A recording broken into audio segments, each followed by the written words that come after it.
Lindenhurst is a village of 27,000 on the south shore of Long Island, New York.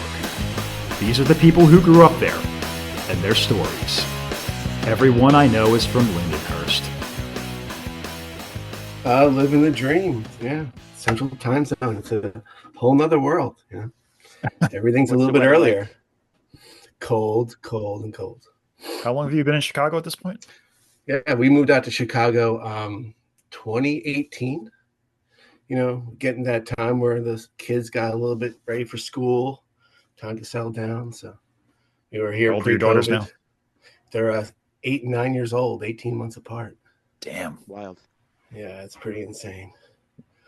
Did you ever think you would be a dad? Yeah, totally. Yeah, absolutely. You know, kids are fun, right? They definitely change your life and your perspective. That's his way of saying he didn't think you were going to be a dad. Yeah. I was told when I had girls that people like, you deserve that, you know. Yeah. You'll be tortured. But no, it's wonderful. It's definitely a perspective of just how the world works in a celestial and cosmic way, and realizing you can't control any of it is really the most important part. Yeah. All right. Let's go all the way back. Tell me how the Dillons ended up in Lindenhurst. Sure. Yeah. My parents were both born in South Brooklyn. I have 2 older brothers, born and raised in Brooklyn as well. As the family story goes, my dad went out for milk and didn't come back for a few days. And then my mother made the ultimatum. So, yeah, he was a Con Edison worker, like a lot of people. And he moved out east. So their starter house was in Lindenhurst, and they stayed in it for until about 3 years ago. So they had me. I was born in Brunswick, and I was raised in that house until I moved out to Chicago, New York. And they're out there with you now. Yeah. It's a program I call Diapers for Diapers. They help with my kids. I help when it's their time in the future. Right. It's a symbiotic relationship. Wow. Yeah. I'm actually live from their basement because I'm in Aurora, so I'm in my parents' basement in true Wayne's World fashion. There you go. And I remember your dad being asleep during the day a lot. He worked night shifts. Yeah. He worked at Con Edison up in Astoria, where I ended up living for about 10 years. Quite a few local parents, right? They did the shift Joe's work. Dad also, I think, right? Yeah. Yeah, I think Torchiano's parents as well. Yeah, back when you had those government jobs that you can get a house in your other coworkers to work. Remember that? Yeah. But it's quite a fun upbringing, knowing that depending on a shift work, you had to be quiet or not when you got home. Yeah. And was your mom a teacher? So she so she did some odd jobs once I started to go into the school year. She was a teacher at Gingerbread House. That's right. Yes. In Lindenhurst. Yeah. And then she also drove a school bus and then worked for Bosie's. So she did worked for Bosie's until she retired, when again looped her into the whole kid thing, right? And it sucked her into diapers. Yeah, because my dad also worked for Bosie's. Yeah. They were in the same universe. Yep, the same ecosystem. She was in the classrooms, like for the one-on-one help and getting kids around. You can imagine doing that in junior high age was quite a fun job for a mother. And so we met very early on in life in kindergarten at Ola PH Catholic school. You probably know my first memory of you. Yeah, you could do the honors, I guess. Yeah. you were picking skin off your face. We were sitting at the same table and you were just bleeding all over the place. And I was like, "Yeah, this kid's weird like me. We're gonna be friends." Yeah, and I think one of my first memories of you were refusing candy because you weren't allowed it because of your hyperactivity. I was like, really? I don't need it. Yeah. But yeah, John, if you didn't know, after school, Tony's mom took us home. That was the after school house for many a year, even before music came involved. She didn't let you have candy there, huh? No. That was a failed experiment. I was still hyperactive. Yeah, definitely not needed. But yeah, she would drive us home in her 1980 Mercury Capri, which I inherited eventually. Listening to oldies, B103, singing along to every song. Yeah. Classic rock and B103 is still, a main part of my life. My kids are stuck listening to it, kind of Very good. transitioning to new wave, which the kids sort of like a little more on the popular side of things. Very good. Teaching them well. It's a tough battle, we'll say. Just, we have a shared RIP Spotify. B103. I don't think that's a thing anymore, right? Really? I think it's Max FM now. Max FM. Yeah. Ugh. Playing the Sad hits of days. yesterday, today, and well, they can't play hits that didn't come out yet. So Super tomorrow. Well, Nirvana is classic rock now, so Yeah, classification has shifted, I think Beach Boys is almost classical. But it was weird because, like, back in the 80s, we would listen to music from the 60s, and that would be considered oldies, Mm-hmm. which would make, like, something from 2006 oldies now. Yeah. Fall Out Boy. Well, think like, what's the advent of radio? The 50s? You know what I mean? It wasn't like in the 50s there was oldies. Pop. Well, like FM radio. Bible hymns. Yeah. Yeah. So, obviously, you played a lot of sports as a kid. I played a little. We played together, but you continued on that path. Yeah, I was never truly actually any good at sports, but I enjoyed participating in them. Mhm. And something I actually still do today. I'm coaching the kids in soccer. I play in more than one league as an adult and get my butt kicked. But yeah, it's definitely a good learning ground as a child, and having two older brothers was a nice way to stick around. I know your eldest brother Mike was a very good basketball player back in the day. Yeah, it was tough. When I first went to high school and people would see my name and be aware that my brothers were good at sports, and were quickly disappointed when it was my turn to take that helm. So I was, preemptively like, yes, that's him, but I don't have that skill set. So you could save your time accordingly. But it's interesting being the youngest of boys, having two older brothers and going through the same system 7 years apart. Right. And you all did OLPH2 public school for high school. Yeah, well, the oldest one, Michael, he went to St. Anthony's for 2 years and then went to Lindenhurst. Okay. Yeah. But the two of us from the start were like, let's just, move on and just keep on going to Lindenhurst. Funny story about that, recollecting those times. We did have a placement test for that in OLPH, which I purposely just, put E's or D's on the Scantron, which turned into me being in placement classes for all of ninth grade in Lindenhurst High School. Yeah, I forgot all about that. There was also I took the tests for the Catholic schools too, and I just found I still have like my acceptance letters from like St. John's, St. Anthony's, but I ended up going because most of my friends were going to Lindenhurst High School, yourself included. So, well, they saved tens of thousands of dollars and bus rides and heartache. Yeah, getting into high school, that's when we start discovering like music, and I was also like somewhat through your older brothers as well. They were friends with people who were involved in the scene, and we just started like catching wind of that. Yeah, it was kind of magical in a way. I think we both sort of discovered the music unbeknownst to who they were, and then the collision occurred of, oh wait, these are your friends, these are people I grew up with. And it really like engaged the whole like, community of understanding what, the girth of it was. I remember our first show going to the PWAC and being like, oh, I know these people here. Yeah. Which, actually made it a lot easier and acceptable to go again when my parents knew, who was running the venue. And some guys Mike knows are playing, like, oh, that's cool. Never mind. Yeah. I mean, the Corrigan family alone, they had staggered children similar to ours. So we knew them growing up, also OPH. Yeah, exactly. So it was an easy fit for, just to be accepted into that. My parents actually willing to let you stay out till 1 o'clock in the morning in a random warehouse, right? On 109. Yeah. Of course, we're talking about the PWAC, for those who don't know, where some of our first shows were. And then, I mean, I was playing in bands, but you were always around, kind of hanging out, hanging out behind the amps while I played drums. Yeah. I mean, maybe it was a failure to engage with, learning a skill set to it. But, music was always good, and I was always involved in it. I was, the guy carrying around the the amps for you guys and just being in the space.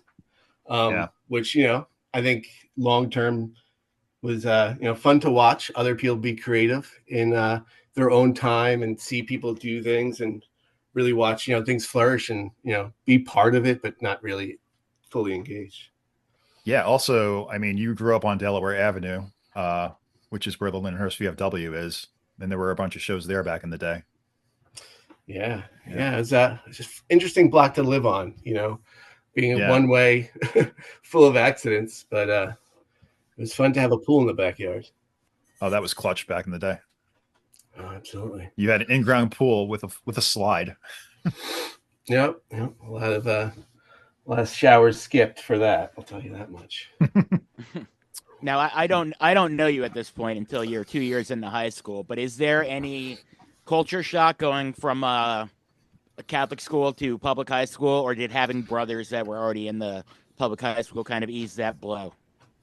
Yeah, I think I remember very distinctly leaving my first class and seeing my brother's friends, them screaming my name and being chased down the hall. Tackled, but teasingly, big brotherly. Yeah. And then, a teacher coming over and then saying, oh, it's okay. It's my little brother's friend, So it did help from time to time, knowing seniors and such, to acclimate. Were you a victim on Freshman Friday? No, again, because Okay. I was not well placed. I wasn't allowed in the cafeteria. I was one of those people who got to cut the line, get food before the cafeteria started, and then go to the tutored. resource class or whatever. And yeah. I had a special sticker, You didn't miss anything. Yeah. It's probably a good thing, really, to shelter myself during that 1 hour every day. Yeah. A quiet classroom with people doing ESL work, right? Yeah. You didn't miss anything. So playing soccer, a little bit of lacrosse, I remember as well. Yeah, I played both those sports a little bit. And then for 11th and 12th grade, I played badminton, which was a fun little experiment because, practice is just playing badminton and the games were there. It was right after school. So that was a nice little activity. If I remember correctly, you're responsible for someone who I will not say their name, but ended up wearing sunglasses inside because of an injury sustained from badminton. I can't, say yes Confirm or no or about deny. that. Yeah. But I can tell you of multiple days where I was in gym class all day playing the best person in badminton each gym class instead of going to class. Yeah.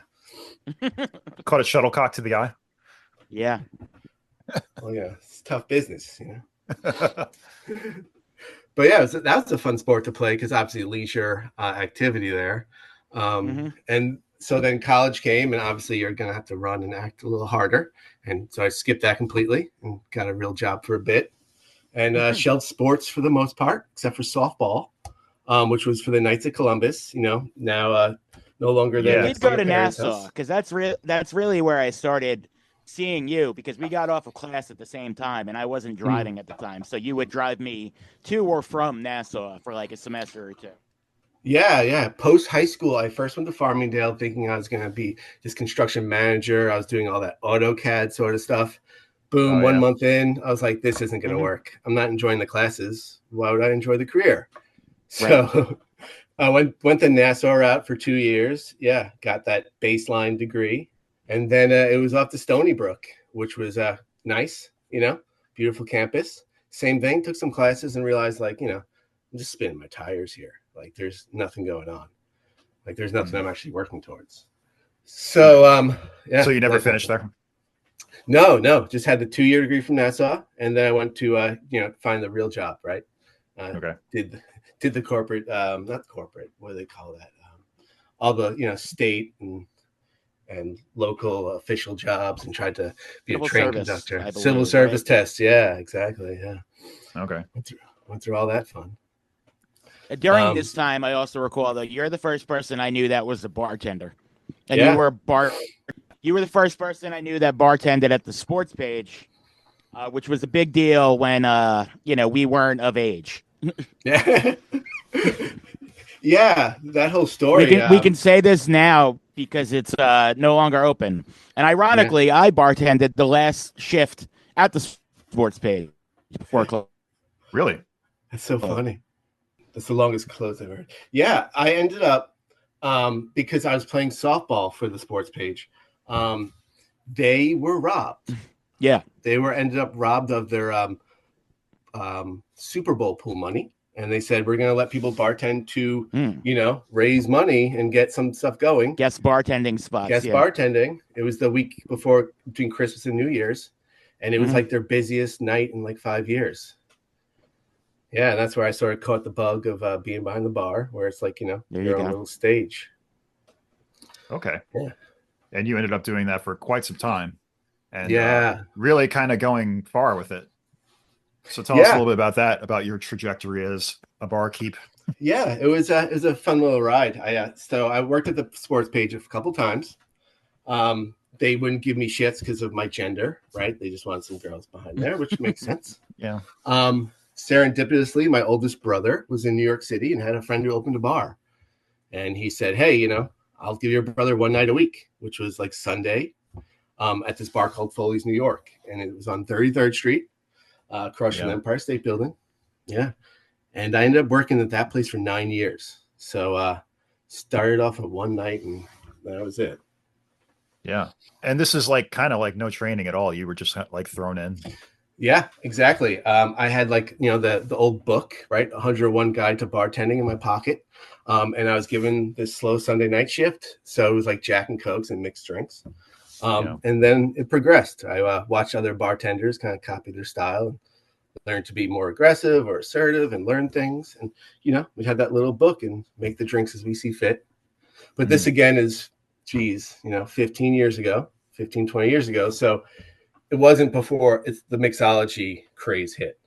Right. This is more of a traditional type of Irish pub, essentially. Yeah. Yep. We're, I wore a white button-down shirt and a tie every night, right? We had to pour a proper pint of Guinness. We had no bouncers, so we had to deal with any conflict at any time. There was no bar backs. We did the cleaning. So it was a great lesson in how to get things done. If you didn't do your job at close, you were going to hear about it first thing in the morning. Right. So I went from just being the Sunday night bartender to the general manager over the course of 4 years. And I stayed there for another 5 years, just hanging out, being the manager guy there, in an old Irish bar. But the funniest part about it was I was the only American-born worker. So growing up thinking I'm the Irish guy working with a whole Irish staff, it's a real hit to the ego to, really see yourself who you are, right? Yeah. Especially as an American, you have this thought, this romance of where your heritage comes from, and to sort of get told like, So what? Yeah, like that's interesting because like there's Irish and there's Irish American. So like what like cultural different, like what do Americans consider like an Irish tradition or something Irish that's like actually not true in the motherland? You know what I mean? Yeah, corned beef and cabbage is American, right? That's like the big one. Danny Boy is a famous American English song, nothing to do with Ireland. And at that bar, we actually banned it. And during that time, we were on the cover of all these different national pages, including the Colbert Report. He did one of his like moments, and which was fun. We had a lot of like random hecklers and people come in from time to time. But yeah, it was quite obvious, like Irish culture is much different than American, but for the most part at that time, and the people I worked with were in America for maybe not the best reasons. So when you have people working in bars from other countries, there might be a romanticism, but they could be, escaping something to be there, maybe Gotcha. At home, personal, or legal. So, people can never hide from themselves, right? No matter where you are. So be wary of the traveler. Ooh. Yeah. So working there, like right in the middle of the city, right across from the Empire State Building, as you said, like what was the clientele like, and anybody famous or anybody important stop by for a drink? Yeah, it was. So the clientele was a mixture of tourists from the Empire State Building because it was right at the exit. and then Long Island Railroad commuters. So, people on the Babylon line having a few drinks before they get on the train. And then the randoms from across the street. I was lucky enough during my time there to meet quite a few celebrities here and there. But my brother was able, through his connections, to send actually like athletes to the bar because he knew baseball players, which helped, grow the bar. And then my sort of, visibility as a bartender, and then sort of whole setup. So basically, I was the place they would go before they went out because it was a safe haven that no one was really too busy, which became, a fun little night of events where you have a celebrity or an athlete next to a guy from, Nova Scotia. Which baseball players? Are we talking like Robin Ventura or? So basically, all the umpires would show up every night, all right, post game, and have their conversations. And the Mets. Shout out to that guy that's going to jail that just got fired or whatever. Yeah. Shout out to Angel Hernandez. I met him a couple times. I remember you telling me Tony Schiavone, famed wrestling announcer, came in a few times because his son went to school around there or something. Yeah. They used to come in for sports, and he was like the nicest guy I've ever met. And you just see him, and you're like, oh, that's kind of strange. And you're like, oh my God, I know who you are. WCW is a major part of my childhood, Yeah. Those pay-per-view events were great. But the funny part is that the bar is called Foley's. So Mick Foley actually came in one night. Ah, Nice. Yeah, which is one of the biggest ones. And I did the double gun salute with him. Bang, bang, yeah. Proud moment of mine. Yeah. Yeah. And also like working for an Irish pub in the city, like there's a whole kind of network going on. So you had kind of like carte blanche around the city to different places and different events. Yeah, for the most part, you do exactly. You work in a network and you befriend people for safety. If there's a bar down the block and you just had a fight, you're going to tell the guy down the block to, lock his doors for a few minutes, right? You don't want to wish ill on someone else. But I was lucky enough to be living in Long Beach for most of that time, and then Woodside, where I would have to get home. So I would take the 3 or 4 a.m. train home and kind of avoid that late night scene, which I guess long term is probably why I'm still, ticking. Because, see that never sleeps, and you go down to the village, and it's the next day, and you have to start work again. So I was a slave to the LIRR in the 450 Long Beach line. And I was, the first, got the first bagel every day at West End Bagel in Long Beach. I remember one New Year's Eve, I think it was 2010, you had me DJ. Yeah. And that was a wild experience. Just seeing the aftermath of Times Square. Yeah, that was like a bomb hit it. It was crazy. Yeah, that was on Restaurant Row when I had that bar there. That was your next place, yeah. Yeah. What was the name of that spot? So that was the Village Poorhouse. So Village Poorhouse, got you. Yep. What had occurred serendipitously is David Wright, the baseball player, had come into Foley's one night. And he said, I have to go to another bar, and I have to go to this fundraiser. I don't really want to go. I'm going to call you. And what I want you to do is show up and pretend you're my friend so I could leave. Of course, I would say yes to that. And I, and did that shortly after I got the phone call. Well, the people that owned that bar thought I was in turn his best friend, which was never true. And only spoke to him one time before that. So then they became my best friend. Shortly after they invited. We're setting the record straight here. You are not David Wright's best friend. Never have, never will be. Met him once or twice in my life. For that evening, he was. Yeah. He was, yes, for that particular reason. Yeah. But that engaged their mind to think so, which worked out for me. Shortly after I started to work for their bars, which they had 7 locations, and I managed a group of them. Yeah. So, and how long were you there? I was there for 4 years. And oddly enough, I was the head of security for one of those years, which, don't laugh too hard there. But I learned that it's really easy to get a gun in New York City if you do an 8-hour training, which is kind of scary. And, being the head bouncer at a bar on 3rd Avenue, across from Webster Hall, was quite a fun few years. Oh my God. I can imagine. Yeah. You would love this. My first night at the bar I worked at, I was getting ready in the back room speaking to staff, and someone yelled Sean, and I turn, and it was Sean and Ant from Atmosphere, and they were performing across the street that night. And no one seemed to care. The staff didn't matter because Webster Hall had a free pass across. And I was like, this is the place I want to work at. If these two guys are just sitting here having a beer at 2 in the afternoon. So the draw of having a live music venue across the street and free access to that at any time was really awesome for those few years. Yeah, I remember for your birthday one year we went to Kings of Leon, and we did the Goodfellas go through the kitchen. Yeah, we were on the stage, awesome. I think, right at the end or something like that. Yeah, I think so. Yeah, that was pretty cool. Yeah. Oh, Jim Sheridan was there with us that night. The movie guy. Yeah. My left foot. Yeah. Yep, My Left Foot. Yeah, that was a magical evening. That was strange. That was right before they hit as a band. They really that was that was right on the way up. Yep. Yeah, that was a magical night. That was really weird. But okay, so after the Poorhouse, the Smith, if my memory serves.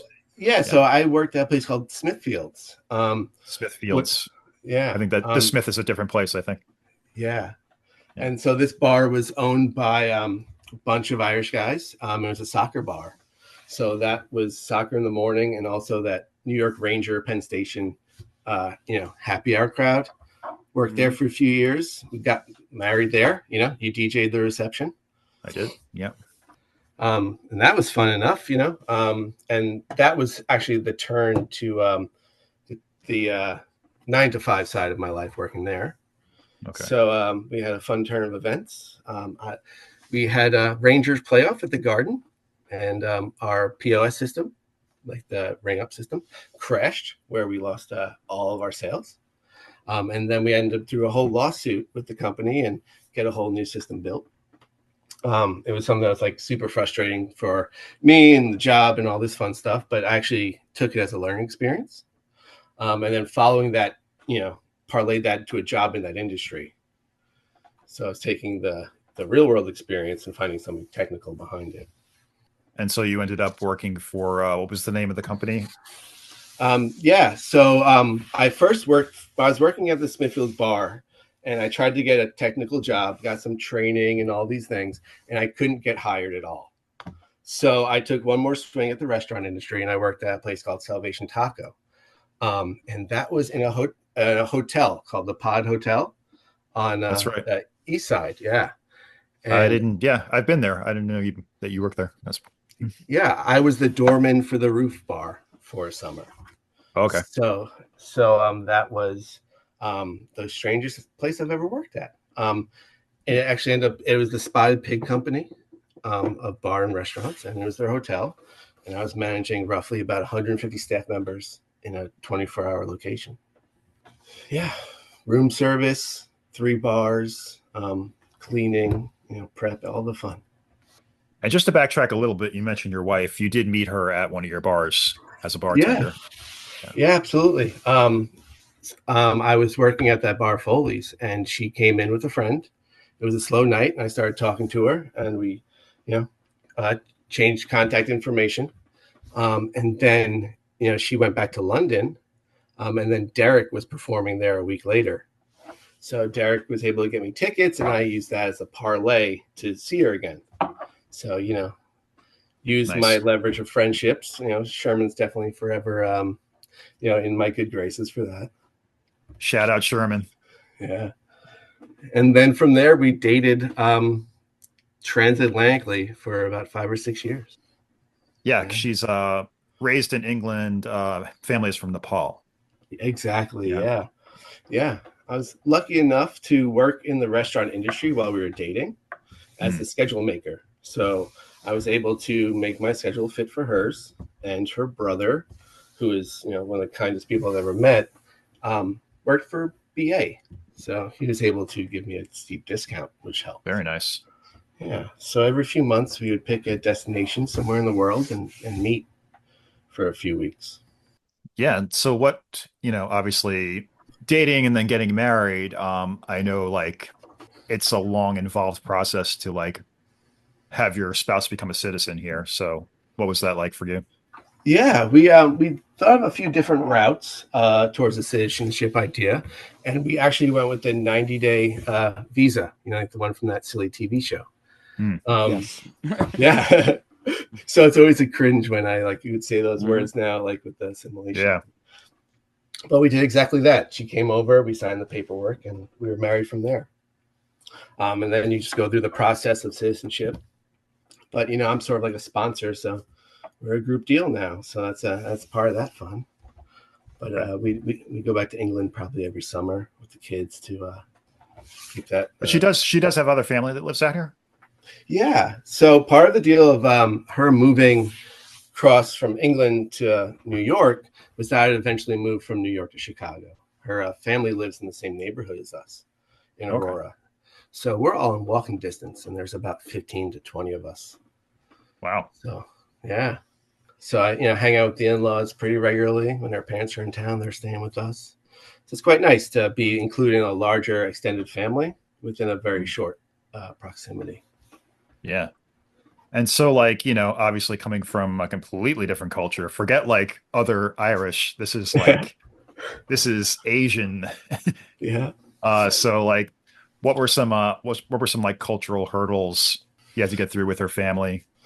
Yeah. I mean, I can't imagine raising a child and saying, "Hey, I met a bartender in another country," and being cool with it, right? Yeah. So, I mean, just the willingness to accept and be open. But it's quite funny, at any event, I'm the tallest person there by far, right? But it's nice to have an exchange, right? And you learn empathy for others, and it's quite lovely. I really enjoy hanging out with my in-laws, particularly just, not doing anything in particular, just absorbing, just how different people live, right? Yeah. Okay. So that brings us, so you're working essentially a 9 to 5, your last years in New York.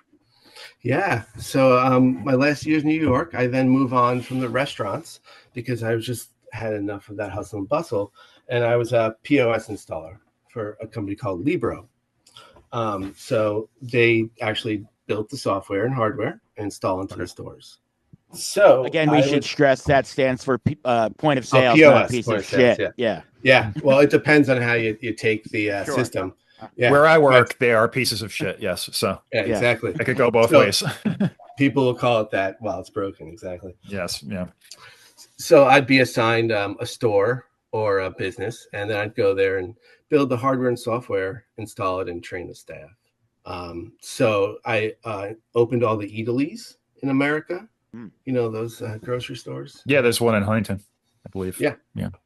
So programming all those systems and how those things work. A couple places in Bayshore and stuff. It's quite interesting when it's a mom and pop, and this is their last few dollars, right? And they're about to open, and it's their dream. Yeah, it's their dream, and grandma can't read a receipt because the font's not big enough, and you're gonna ruin her dream. So you gotta get that font the right size. Yeah. But it's again another test of empathy and learning and understanding. Quite a few nights where they're calling you and you're on your phone trying to walk them through something that's really tedious, but they need that help, right? Building those relationships and having that fun. So I did that for 4 years, opening maybe 10 to 15 bars and restaurants, which was good. You have the job title is project manager, which means nothing, right? It just means you get things done. A mom is a project manager, right? Sure. I'm the project manager for this podcast. Yeah. Yeah, exactly. Okay. You all get it done. I got us this guest. This is true. Yeah. I logged us on. So there you go. But so you got a pretty good, really a pretty good survey of the culinary scene in New York City and Long Island. Your name was out there for sure. Yeah, I've been in quite the few kitchens, and a lot of them aren't clean, right?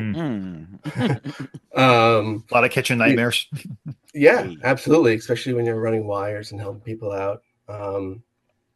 But I think it was good timing for me to transition away from bartending at that time, where cell phones are everywhere, right? Cameras are everywhere. Baristas are making fancy cocktails. I was working at a time where it was cash. So you went home with cash. Things weren't claimed. It was a lot easier to, survive. Yeah. Yeah. No cameras. Yeah.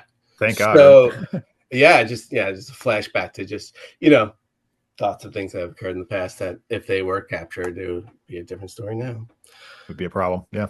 Yeah. So I had that hands-on ability, and I felt it was time I stopped learning something, and I was like, let me get a realer job as a technical project manager, which I still didn't know what that was, but I applied and interviewed. And it was at this company called Madison Performance in New York City. It was an HR firm. And lucky enough, the two people that interviewed me were extremely pregnant, and I was the only applicant to the role. So I quickly got the job. So that was a technical project manager job. And at the time, I didn't know how to use Microsoft Office. So it was a steep learning curve, but, a lot of YouTubes. And some Excel sheets, some learning what a VLOOKUP is, and you have the interns show you how to do stuff that you should have learned 15 years prior, but it is what it is. Yeah. And specifically, I was hired to onboard a new client for them into their HR world, and it was Lockheed Martin. Ooh. Yeah. So like my second week there, I'm doing a presentation in front of Lockheed Martin about how to give their client their staff bonuses. And it quickly turned awry when they found out that our software development was offshore in the Ukraine. So when that information came, the meeting ended, and they swiftly walked out. Yeah, wonder why. Yeah, wonder why. Stranger times. So yeah, that brings us to you finally making the move to Chicago area, Aurora. Now you work for Lockheed Martin, right? No. Yeah. What's that buzzing noise? Isn't that drone? Yeah. Aurora, Illinois, where Wayne and Garth are from. Yeah. My wife, she pressured me to make the move. We did pre-COVID, which was a smart idea. Moved out here to Aurora, which is pretty nice. It's the second largest city in the state, but you're still a suburb of the greater Chicago downtown, which is about 35 minutes away. Okay. Saddest part is there's zero Wayne's World paraphernalia or items. That's a bummer when you told me there's no Stan Mikita's Donuts. Yeah. Not a single thing. Not a Gasworks, nothing, No. No shitty Beatles. Yeah. There's not like even a landmark. Good hot dogs though? Yeah, I would say that is the one thing of Chicago food I would say lives up to the hype. The pizza. You're not a deep dish guy? Deep dishes for when you have relatives from out of town over. It's a lasagna. Yeah, it's once a year. Yeah, once a year, and you have leftover. The hot dog is the equivalent of the New York pizza shop. It's on every corner. Right. They're all pretty good. Some are a little bit better, but you know what you're getting. What's the deal with Portillo's? You into that or? Yeah, so Portillo's, I would say it's half Roy Rogers and half Nathan's, but 100% good. Yeah. We have one near our house, and they have a line out the door at 10 in the morning, and they don't serve any breakfast items. Yeah, they're hot dog for breakfast. Yeah, and their big thing is a cake shake where they put a whole slice of cake in a milkshake. Oh, yeah. So, nice little 2,300 calories to start your day. Yeah, man. Yeah, it's really funny here in Aurora specifically because the Midwest is the go between so much commerce. So you have every fast food, every store, and it's just like there's this one road where it's like that Anytown USA sign that you always see where it's just McDonald's, Arby's, Starbucks. It's just like overkill. And versus the city in New York where you have the options of local fresher things. Which is a good segue because you now work for one of those corporations.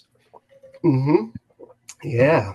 I work for Ronald. I work for McDonald. I've been there for almost 4 years now. Yeah, so I was racking my brain during that HR job of like what to do next, right? Because I figured this technical side wasn't really my lifestyle, but I obviously couldn't, revert back to a bartender tomorrow. And I drew comparisons, and I realized that, that computer system I worked on for a long time and trained people can be something else, realizing that, that earlier role can parlay me forward. So I started stalking the company, to be honest with you. No, but they have a career website, and I found a role in there that was exactly what I did in the past, and I applied for it. Okay.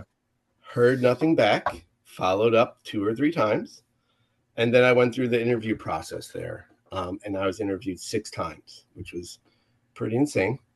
Yeah. When do you actually meet with Ronald? That's the onboarding. He's there first day. Gotcha. Wow. He spills ketchup on your shoe. It's a little Mm. blood in, blood out moment there, Uh-huh. But yeah, I went through the interview process, and I would always follow up with like, hey, what can I do next? And that was I think the thing that got me there was the follow up and tenacity to see what they need to have the role. Do you think the New York work ethic kind of gave you an edge in the Midwest? Absolutely. Yeah. There's a long analogy about politeness and kindness when it comes to New Yorkers and people from the Midwest and other places. Right. Yeah. And, this definitely applies here. We're kind, but we're not nice. Yeah. And sometimes in the work environment, you have to learn how not to do that or do that in the correct way. Yeah. In the same way, when you're working a corporate job, realizing that someone is not being too kind to you either, and doing the right thing there. Yeah, so I was onboarded at McDonald's during COVID, so I worked from home on a laptop they mailed me. So you can imagine the the worry and complaint of sitting at home with a brand new job that you're so excited to do.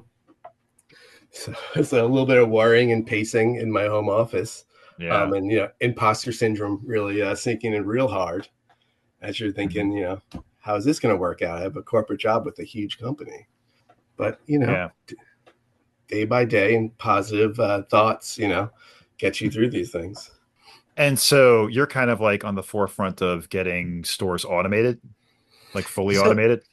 So I've done a few things, and not to be too work chatty, but McDonald's allows you to move job to job as you're there.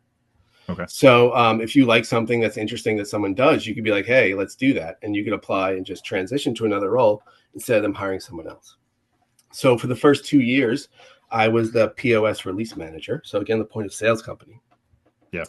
So I was doing the software development and release for the POS. So there's 14,000 stores in America, and I was responsible for the program.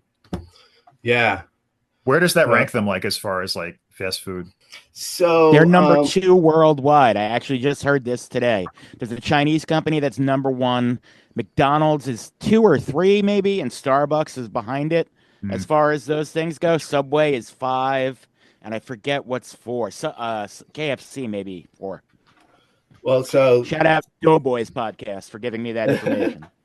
The fun part about McDonald's, or interesting part, is they have an owner-operator model and a thing called McCopco. So there's 14,000 stores. 13,000 stores are owned by individuals, and they could do what they want. Franchised, whatever. Yeah.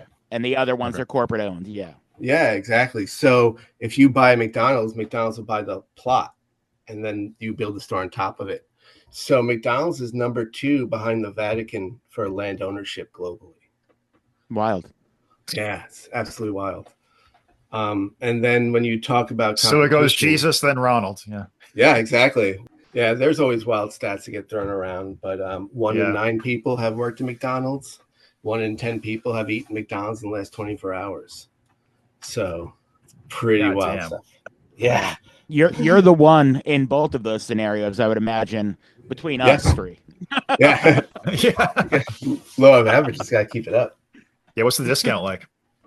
Or is it just free shit all the time? So the discount is it's multi. There's a few things. There's a thing called There's a test kitchen in your office, I'm imagining, right? Yeah, exactly. Yeah. So, a quick story. I went to Texas 2 years ago, and I opened a store called the Order Ahead Lane. It made national news. It was like the robot store that they publicized with no staff. So I helped design the software for that and did the testing.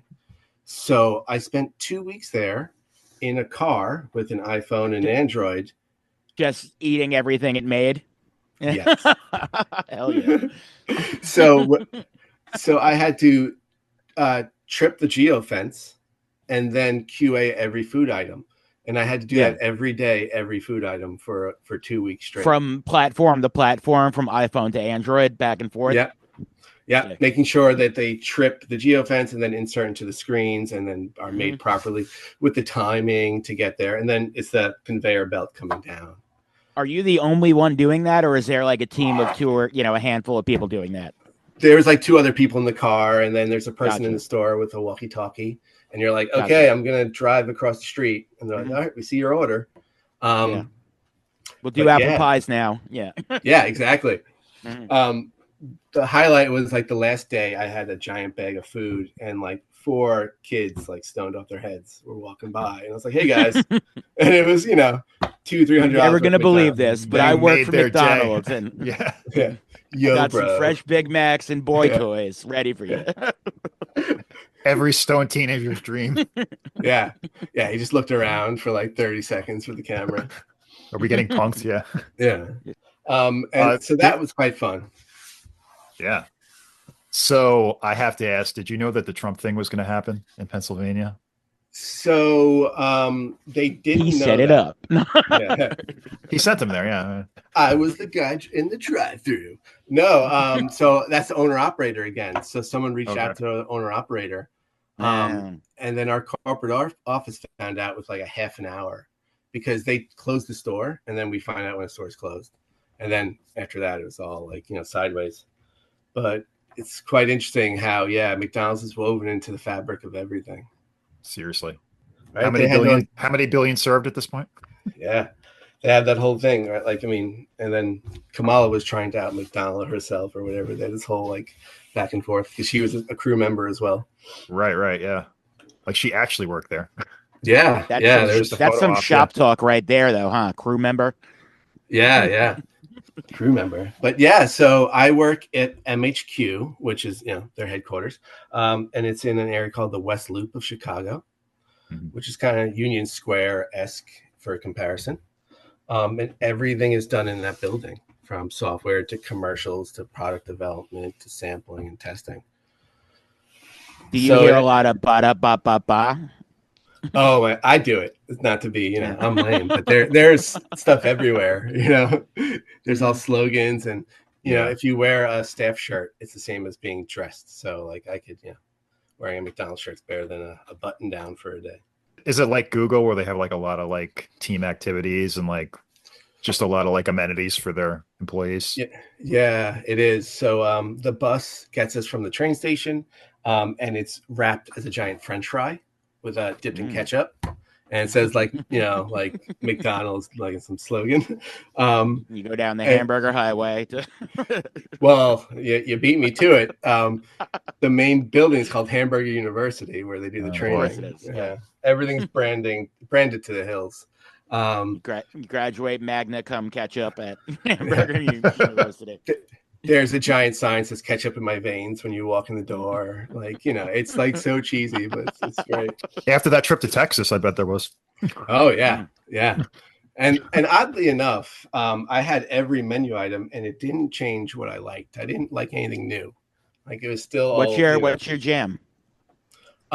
This burger called the Daily Double, which is not in all markets, but it has the most amount of vegetables on top. So it's the least least offensive.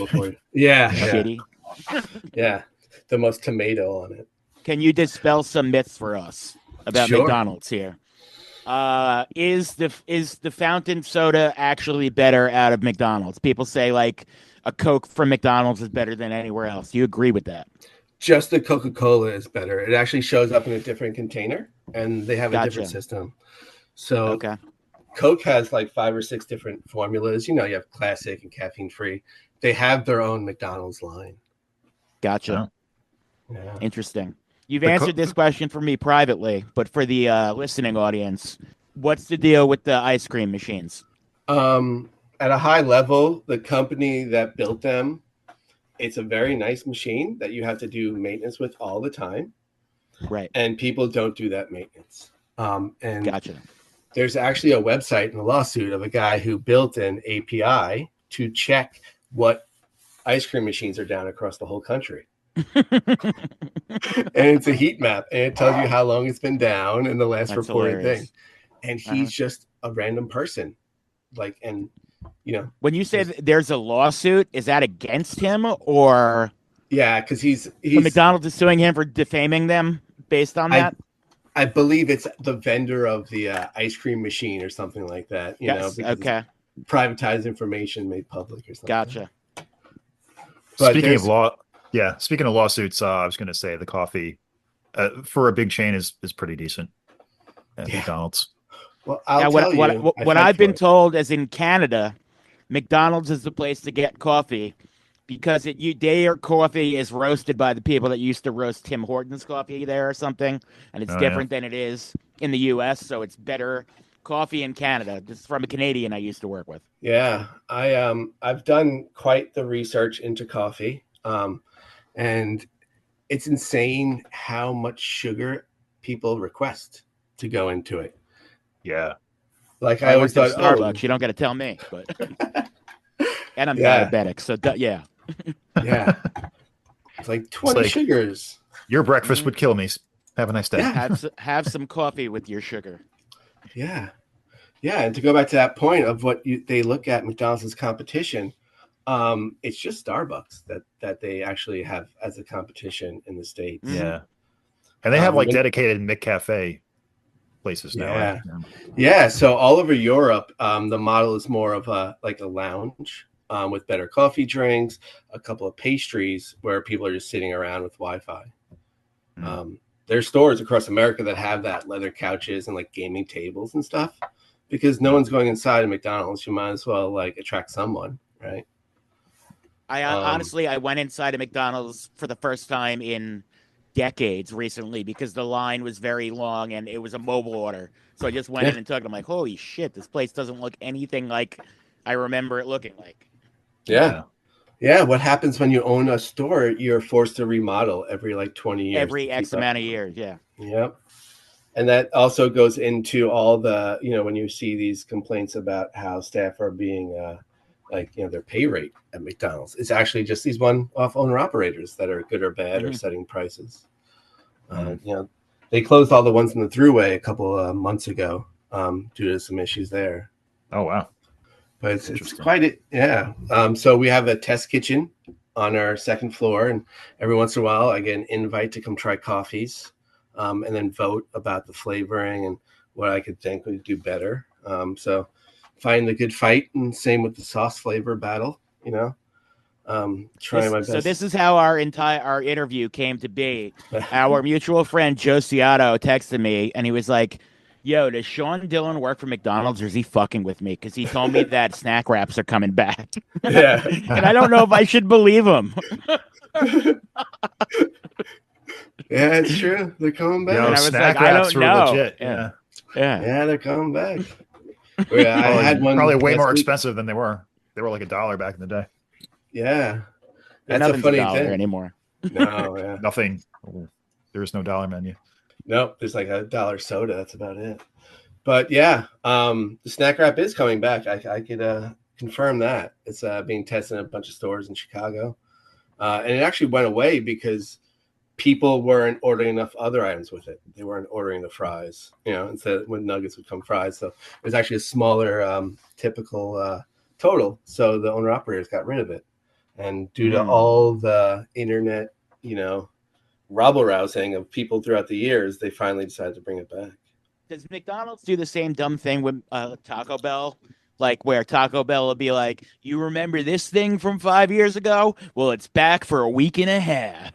It's the McRib every year. Yeah. Yeah. Yeah, like every year at work, we're like the sign says it's back, and we're like, yep, another year, it's back. Shamrock shake and a McRib. Yeah, yeah. Well, last year I think you guys all were witness to that Grimace shake craziness. Yeah. Yes. Which was nuts. Who would think, you had to buy a whole meal just to get the shake? It's crazy. And that there were those like fancy ass adult Happy Meals. Yeah. With the chicken nugget guys. Yeah. So those sort of things actually go back from their previous catalog that they had in the 60s and 70s of TV shows and characters. So you're going to start seeing them like sort of probably marched out over time. Okay. There's the McGrim. There's a mayor. Was it Uncle O'Grimacy? Is a St. Patrick's Day Grimace's uncle. It's like the Irish cookie puss. Well, cookie o pussy or whatever the fuck. But so you'll see more items throughout the years. But I mean, it makes work fun, right? Yeah. Interesting things to look into. Any Grimace costumes at the office or anything like that? Yeah, the characters actually show up and walk around the office quite regularly. The Hamburglar and such. Yeah, and they just mess with you because it is what it is. And they're quite fun. They'll actually literally just walk around the place. But the office itself has like 2 baristas. They're there all the time making drinks, and we we have a Krispy Kreme dispensary in house as well. Wow! So there's hot Krispy Kreme every hour. Wow! Yeah, that's it's tough to stay away from that one. Cool. So well, bringing it back to Lindenhurst, we did glance over this earlier. Tell us about some of your first jobs here as a kid. Yeah, I think I would say my first job, I was a referee for soccer at Shore Road. Wow. I think it was like $10 a game. At the end of the summer, you got a fat check of like $150 or whatever it might have been, which was the summer job and during season through all the first years of high school. And then I worked at Friendly's with quite a few people. Yeah. Yes. Yeah, that was, like I said, my first culinary start there, scooping ice cream at the when did you start you worked at the town pool as well, right? Yeah, I did that all through college. With another cast of characters over there. Mm-hmm. Yeah. For sure. Again, being blessed to have older brothers who networked, I got the job through people my brother knew. And I just sat at the front desk for like 6 years and did nothing, right? It's quite the easy setup for a while. So let's keep it at Lindenhurst. We'll do a little best of the Hearst from your time here. Let's start with pizza. What was your favorite pizza back in the day? I mean, now that I've moved away from New York as a whole, I would say no pizza's bad pizza, but Imperial was something I didn't enjoy. But anything in the Village was fine. Roma had a nice Sicilian slice and garlic knot, which I enjoyed. Roma all day. Yeah. And Roma used to do sesame seeds on their slice. They did. Yeah, sesame crust. That was quite wonderful. And of course, King and I Pizza was near and dear to my heart. Shout out to Elvis, whatever that guy's name was. His name was Elvis. Yeah, he believes he was Elvis. Yeah. I mean, it wasn't good if you took it away, but if you ate it there, it was delicious. They had the Jolt Colas. They did have Jolt Cola there, yeah. Surge and Jolt Cola, things our generation needed. I showed my kids a video of that Orbeez drink the other day. Orbits, with the jellies in it. With the shit floating in it, yeah. Or Balls. Do you remember Balls? BAWLZ. Sobe. Yeah, Sobe. Yeah. That little. We're truly blessed with as a generation of dumb fucking drinks and candy. Like we were peak candy time in our childhood. Purple ketchup. Yeah. Yeah, I was thinking today about that little nook of Montauk Highway just by your house, of how sort of lawless it was in the 90s and 2000s. Yeah. House of Fades, Wild Side, the stores, or House of Fades. Oh my God. Yeah. House of Fades retrospective coming up. And I think that still exists in Copiague. There's definitely a House of Fates 2, I think, in Copeg or something. But Yeah. And there was the hills back there. Yep. Yeah, and there was that. Oh, it's all dirt hills are now developed now. Yeah. No And there's wasted that- land. There's giant houses that are too big to be there. Every square inch of land. There was an insane asylum, right? Or it was like an old people's home there. And they built 2 houses, and my aunt and uncle bought one of the houses there. But we did pumpkin picking in 6th grade there, and took a field trip to what was next to it. And there was like a big old house with all the crazy people on Montauk Highway right there on like 14th, I think, in Montauk, right? Yep. Yeah. Yeah. Wow. Okay. Chinese Little food. nook. Chinese Keeping it on food. Yeah, we were at Dockley Lau House. Yeah. Okay. Same. R.I.P. Yeah. Pour some duck sauce out there. Check out our t-shirts on the website. Yeah. Plug. Cool. What else? What else What else we got? What's the hangout spot? Where did you go to hang out? Oh, I didn't. I think my number one hangout spot was Vito's basement. Yeah. I was gonna say Yeah. I was probably there with you at some point. Yeah. I mean, looking back now as an adult, I could really gotta give it up to your parents for allowing kids to make noise in their house. Yeah. In an Good unfinished idea. basement. Yeah. You could Yeah. hear it throughout the entire neighborhood. Yeah. Yeah. And you being the drummer and friends leaving amps there. I mean, Yeah. give I them- mean, you have to practice at the drummer's house because that's where the drums are, now my kids say, the music's too loud and I get edgy, Yeah. But during the summer, you as we said before, you did have an underground, in-ground pool. Underground pool. So you had an underground pool. Yeah. But no, that was very clutch. And you had that back room that we would sleep in with the big creepy coat of armor Yeah. that would cast a huge shadow at night. There's no rhyme or reason, but yeah, we had a coat of armar in our house. Where did that come from? There was a reason. That I was unaware of. It was there. Dad destroyed a night. Yeah. Yeah, that was Okay. a random thing in life. Was there a favorite teacher you had in the high school? Teachers. I wouldn't say there's many. You can say no. No, yeah, I'd say there's 2 teachers that like I could remember distinctly, as impactful people. There's Mr. Koza in OPH. Yep. And then there's and Mr. Vigiano in the high school. 2, the social studies teacher. And 2 very similar characters where they're, people who were unafraid to be themselves, and would open themselves up to children, and not in a bad way, and share and learn and, be honest. And, it sticks with you when you have people that can get on your level and, make you feel, seen or heard or, Comfortable and genuine. Yeah. Yeah, exactly. At that age. You could tell they were doing the job that they wanted to do in front of the people they wanted to be there. And, it makes a difference in life when people are there for that. And we asked about delis, but you were like 10 steps away from the Friendly Deli. Yeah. As a kid. Yeah. Was that your favorite spot? So funny enough, I wasn't allowed to go there because of the road being so dangerous. Yeah, you had to cross Stop John Street being for one that. way on the other side of the.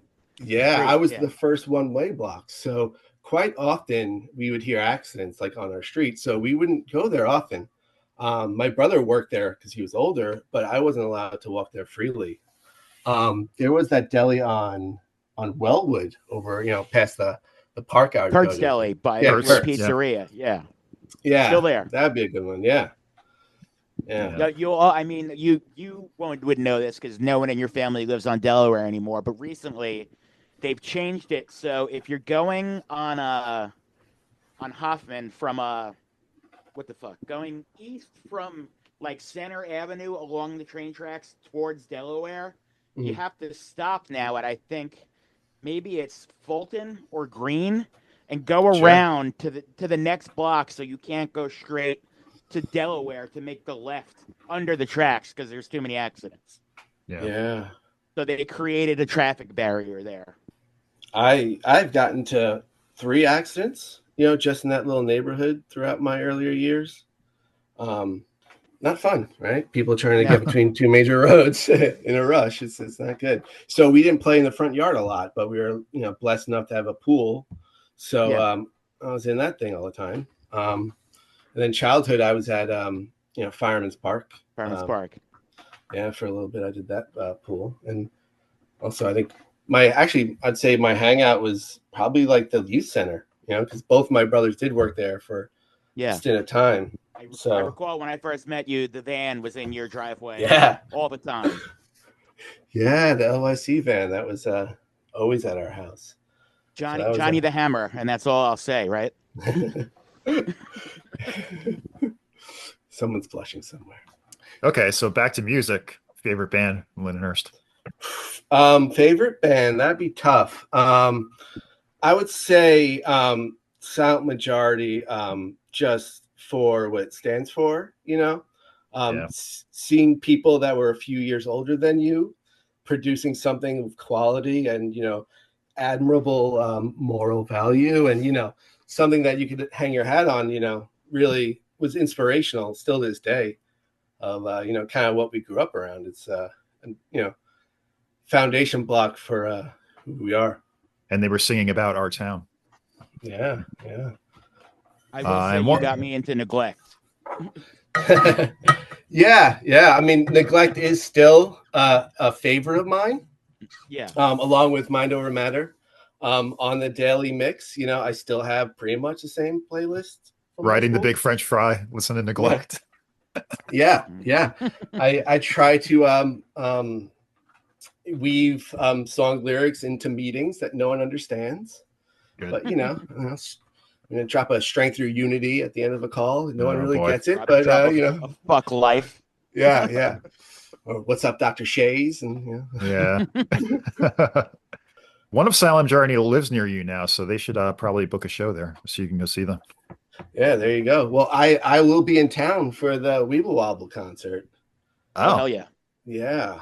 I don't have a ticket to that one, but I will get one somehow. I was misfortunate in the other reunions not to be able to make it, but this one I'll be sure to be there. All right, so I guess winding down, that'll bring us to our closing question. If you could describe Lindenhurst to someone who's never been here, what would you tell them? A blue-collar coastal town in the shadow of New York City where anything is possible. There you go. Possibly not probable. I guess that would be the way of describing it. Well put. And tell us where we can hear more about McDonald's. Oh yeah. Well, no, is there a website? Yeah. At any time you hear of an outage or a global issue, I'm the person on the other end doing the training. Wow. A little quick, I'll give you a quick blurb. I know it's like out of order, but I was recently trained by the NTSB, the National Safety and Transit Board, or whatever it's called, to deal with urgent matters of a global scale. So whenever there's a major outage in the news of McDonald's of like a cyber attack or an issue, I'm probably the person resolving it on the other side. All right. Well, thanks for coming on. This is it's a long time coming. You've been listening. You get mentioned a lot amongst people who we grew up with. So it's good to finally get you on. Absolute pleasure.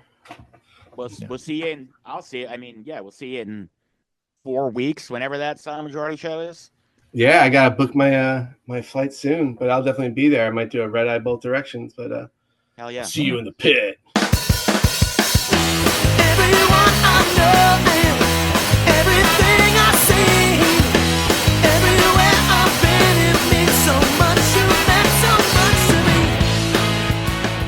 me. So we're here at the brand new Green Door, here in the heart of Lindenhurst with Mike and Mike, the owners.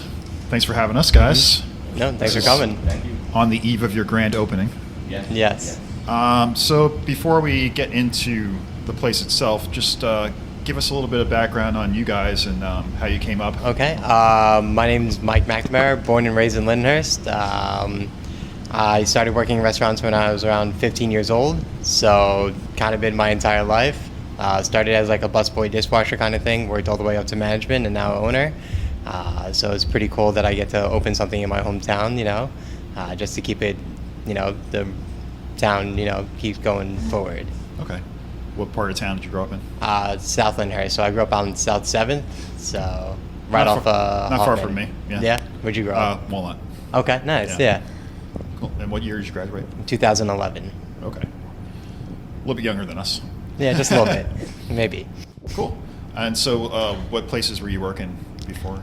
So recently, I was the manager of Restoration Kitchen and Cocktails right here in town, and then I was at McFadden's in the City Field, Johnny Utah's in New York City, and then I started off in Miller's in Deer Park. So bringing a little bit of that culture to Long Island. Yeah. As far as like the whole mixology craze. And all Yeah, that. I wouldn't consider myself a mixologist, but I love making cocktails, testing new things out. Especially here, we're using all fresh, simple syrups and stuff like that. Premium liquors, so it's not like any of your Georgie in a plastic bottle kind of thing. It's a little bit elevated. A little more top shelf. Yeah, Type of thing. yeah. Cool. All right. And other Mike. I'm Mike Camiso. I was born and raised in West Babylon, and I don't have any real formal restaurant training. I never worked in a restaurant before. This is my first forte into this kind of industry. I came up in the retail industry. I was with Stop and Shop for about 20 years. Before that, it was a little mom and pop bagel store down the block from my house, and that was most of my working career was that. So I also own a Restoration Kitchen and Cocktails with Billy. On the side, we have Restoration on the Road, so it's a mobile bar trailer, and that's kind of my first time getting into this, and kind of loved it, so I wanted to go further with it. So did the trailer come after Restoration? Yes. After the location? Yes, so after the location started, Billy and I got together at, we were actually at a friend's wedding, and it was during COVID, and it was in the backyard, and we're like, this guy just has like a table set up, because they couldn't do a real formal wedding anywhere, so what could we do? How can we figure this out? How can we make this better for somebody that's maybe the new norm now? Like, let's figure this kind of thing out. And we came up with the idea of getting horse trailers and converting them into a mobile bar. So we do private parties, private events, weddings. We've hosted a couple out in the wineries out in the Southold area. So it really took off, and that's where I really kind of loved getting into this aspect, and the opportunity came up to open up this place and kind of ran with it. Yeah. Yeah, and Restoration is technically a nonprofit. Correct. Yeah. Yes. Mm-hmm. So what was the impetus for that? For Billy? Well, that's Billy's part. I know. What I'm learning is we should talk to Billy. Yeah. Yeah. Yeah. Definitely. So I was working We there will, for 4 years. eventually. Yeah. He's donated over $400,000 to local charities. That's awesome. So they pick a new charity every quarter, and then they just go and donate after that quarter. Any net profits he makes, donates right to that charity. So he's helped out about, I think, around 22 charities so far in the 6-7 years he's been open. It's impressive. Yeah. For Yeah. sure. Yeah. It's It awesome. really is. Yeah. Yeah. Yeah. Yeah, there's He loves doing to my it, and knowledge, it's there was great. never anything like that around here. So that's pretty cool to hear. Yeah. Yeah. He really did something different, and he's doing very well, and excited for him as well. Yeah. Yeah. So in this spot before was Bakudo, and we were talking about Quiznos long ago. Unrecognizable as either. Right. Yeah. So what was renovation like? It was a process. Yeah. Definitely a process. It was good though. Yeah. We really took it off and said, we're going to keep the footprint. We saw the open kitchen and loved it, and it's really a different concept. We don't see that everywhere. So you have your chef putting on a show for you every night pretty much, and every dish that's going to come out has a little flair to it or something going on. So he really takes that, and we wanted to not change that, incorporate that. So we just decided to kind of take this 1920s speakeasy kind of vibe and bring it into the 21st century with a little modern twist on it. So that's where the inspiration really comes from, is back in the speakeasy prohibition era days. So you will be serving food as well? Yes, Okay. we have smaller plates, shareable kind of things. Our menu is only about 16, 17 items. Our cocktail menu is what we're really going for. We're a cocktail first bar, so we have about 45 cocktails on our menu.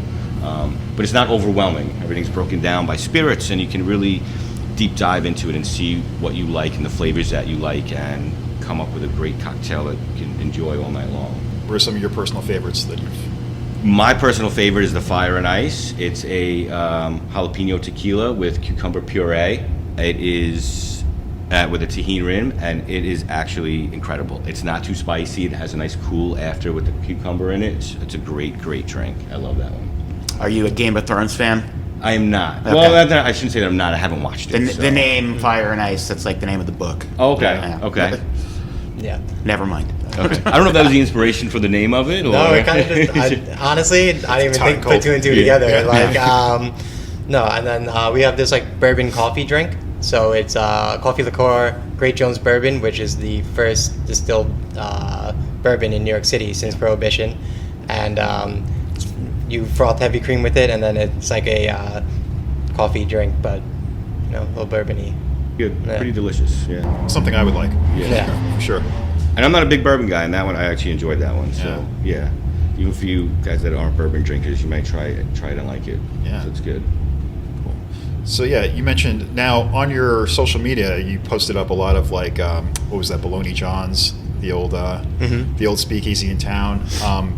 Did you get kind of like dip into the history of it and like the Prohibition era and what was going on in Long Island at the time? Yes. So Babe Ruth and Lou Gehrig used to come out here to play baseball. Where right by where the Verizon building is, right by Viking. We watched that recreation game. Yeah, a couple years ago, they did the 100-year anniversary of that game. Oh, that's awesome. Yeah. Oh, that's pretty cool. Because Viking was the first distillery on Long Island at first. It was called Linden Distillery, or Linden Brewery. So it was like the first thing like on Long Island to like have its own kind of thing. A little while I lived on Clocks Boulevard, like on like the border of Massapequa and Amityville, and supposedly Al Capone had a house on that block where he was like bootlegging, because there was like a creek, like a that would like an inlet that would let boats in, and supposedly he was bootlegging liquor out of that house. That's pretty wild. Okay. That's pretty. Legend cool. has it. Yeah. So there's a history of that in Long Island. Yeah. Down here, sure. Yeah. So opening tomorrow. Any like big like grand opening plans? Anything? Any special events? Or are you just gonna kind of No, it's open kinda the doors? Open the doors and excuse me, see how it happens. Yeah. But you've already had your friends and family. Yes, sort of last night we had a get friends together. and family get together. Went off really well. We were very excited about it. A lot of great feedback. Everyone was loving the cocktails, food, flavors. Everything was so far amazing. So hoping for good things to come forward. And so as far as like the other businesses in town, is there anyone you're kind of like commiserating with, or like you feel like you're going to have like a kind of a symbiosis with, as far as being neighbors? I'm hoping that with all businesses in Lyndhurst. Obviously. I haven't really put any feelers out, I guess you could say, with most people. I know I've been with the spread behind us. They're great guys, so I know we've talked with them a lot. But I mean, I've really been concentrating on getting everything right here. So I really do have to go explore the neighbors and say hi and introduce. Yeah. 27A has been very helpful. So we're doing cocktails on tap, espresso martinis and Negronis. I was able to talk to Ryan about how the kegging process works and all that kind of stuff to see if it was actually feasible or not. So they've helped out with that kind of stuff. Okay. Is that kind of like a cask thing, or? Yeah. So the espresso martinis is on like the nitrogen line. Okay. So it kind of looks like a Guinness coming out of the glass. Right. Gotcha. The same way you do like a nitro cold brew at a coffee shop, something like that. Okay. Very cool. And I guess my question is, in a town where there are many, many options for people to go get, libations or drinks or something like that, where do you feel Green Door will, stand out? What's the niche you guys think that you're, filling that doesn't exist in the town already? I don't know if this doesn't if it's not already in the town or not. I just think Lyndhurst has always been supportive of Lyndhurst. I think people are going to come in here, try some things, and there's always a different thing you can try when you come in. That's the whole plan, have people come in and try something new every time. So if you get one appetizer and a couple of drinks, maybe you come in the next time and get a couple other things. Lyndhurst is transforming into like this go-to spot now where people are coming off the train and stuff like that. So we just want to be able to be a part of that and help it grow even more.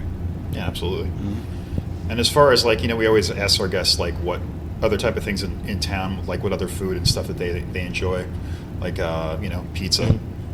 Any pizza you prefer around town, or do you not want to play favorites at this point? I don't know if I want to play favorites. I do. Uncle G's is right next door, so I'm always hitting them up for a good slice. And they're open late, so they're open late, yeah. And it's just a nice large slice of pizza too. It's you only need one. It's good. We just had Doc Lelau close. That was a favorite for some. Yeah. A least favorite for others. Yeah. Very divisive spot. I remember going there in high school. Yeah. A place where you could underage drink, apparently, according to everyone. Sake bombs. That's the legend. Yep. They will not be allowing that here. It's No. strictly 21 and over to Strictly drink 21 here. and over. But Mike, number one, you actually grew up in Lindenhurst, so just as a kid, any places in town that you used to frequent? Stella's Pizzeria was a big one. Yeah. Spoons was fun when it was there for a while. I remember when the 7-Eleven was Friendly's.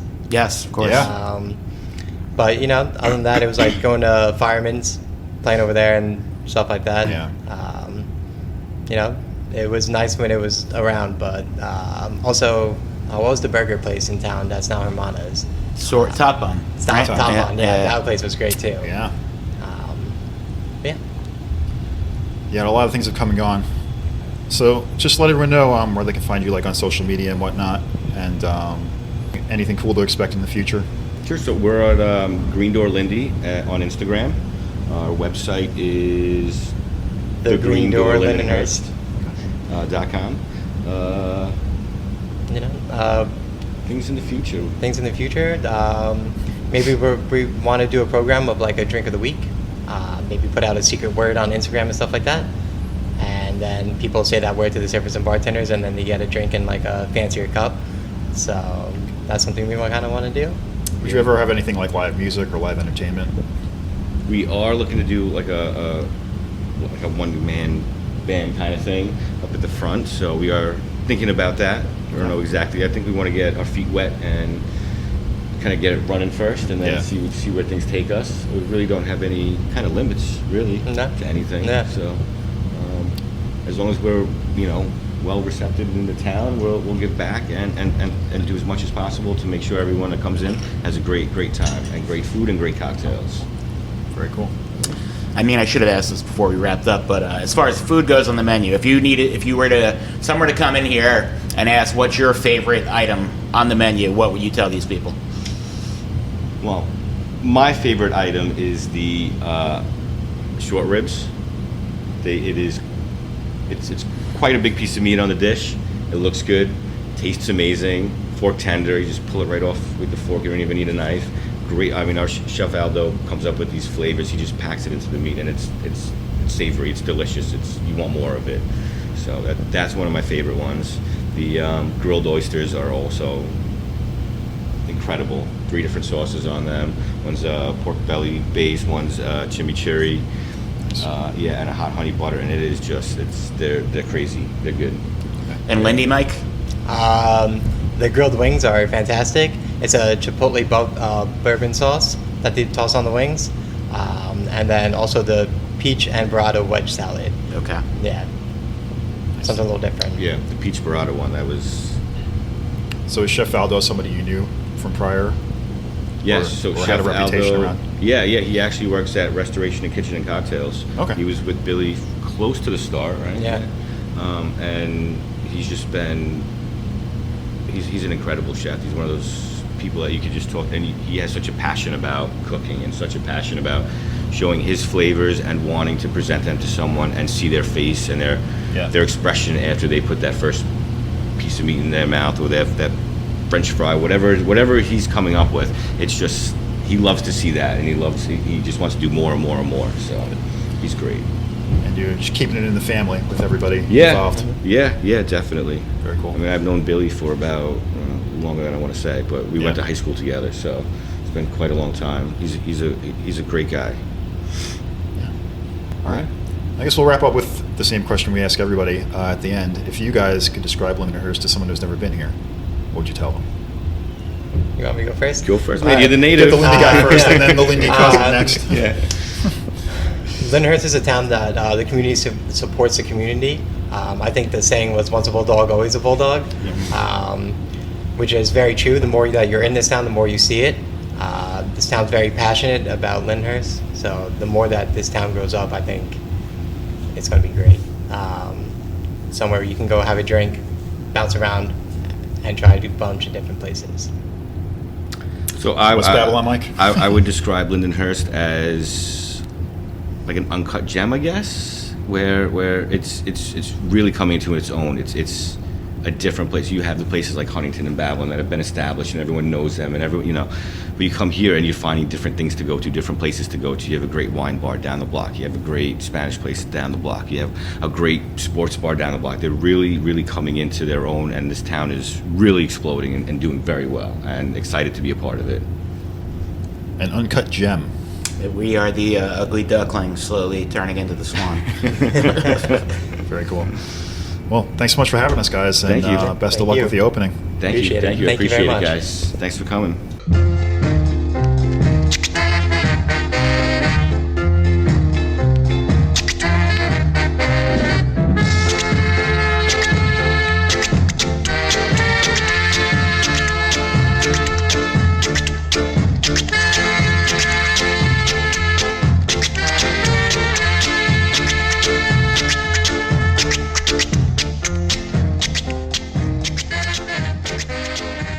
Long live the bench.